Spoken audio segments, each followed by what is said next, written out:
I still don't know if I like my Carcajou Wolverine beard, Old Man Logan. But, yeah. I don't know if Wolverine cries as much as I do, but I gotta say, this Ted Lasso show, it's every episode is just the powerful, in-depth, uh, deep dive into the characters and their complexities and their struggles to grow and mature as human beings. It's pretty. Again, not a fan of the swearing. And again, Juice Media, I've been disappointed in you for a while. That's from Australia.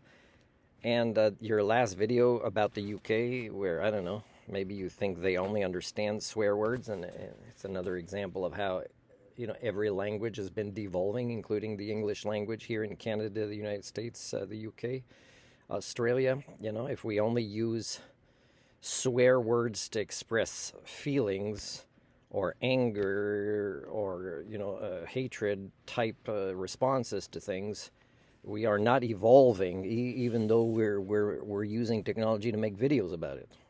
We're not evolving as social creatures. Remember, we're born as social creatures, not bank account holders, not engineers, not economists, not consumers, not labor force workers. We're born as social creatures, and we're losing more and more of these abilities. And watching Ted Lasso, it's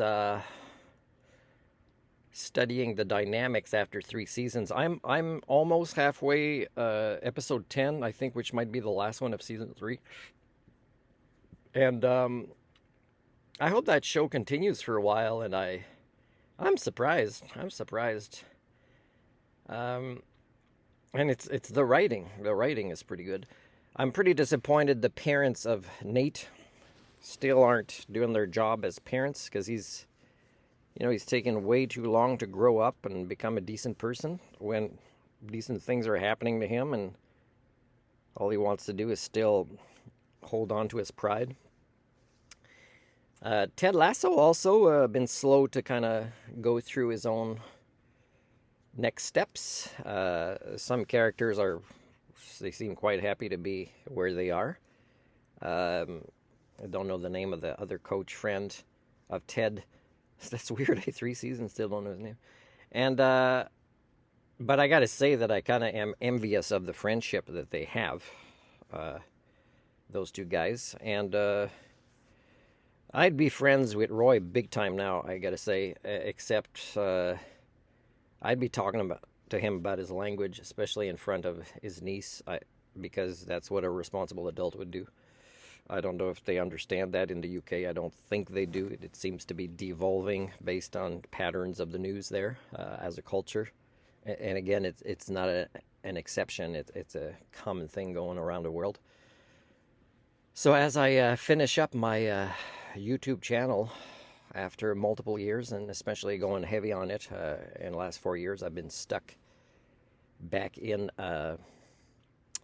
Canada when I came out of courtesy to kind of visit relatives during the holidays that hadn't seen me, if any really wanted to, for 2.5 years, and then being stuck, which I kind of knew something like this was going to happen, which is why I didn't leave anything of really big value in my suitcase that can be replaced in some way over there. But I could read the signs, from the, the hypocrisy and the deceit of religious folks over there.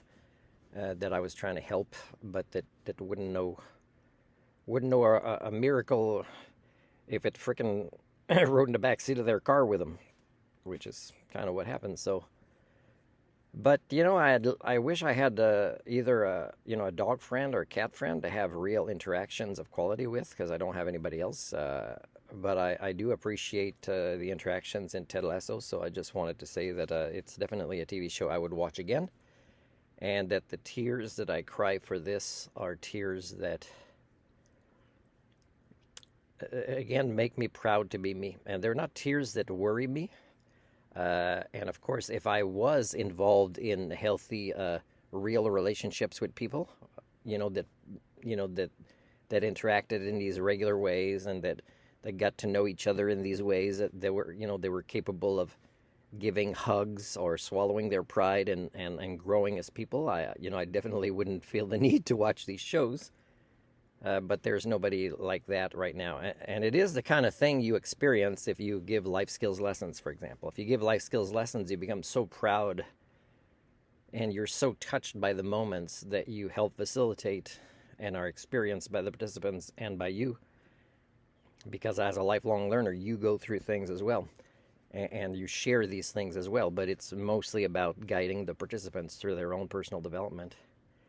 And yeah, so sometimes when I wish I was there, I wish I was there to give them a hug when it's time for a hug, these characters. I wish I was there to make sure they feed the right wolf and make sure that they know the impact that they have on others with their patterns of response that they have to overcome to become the better people that they want to be, because you can see they really want to be.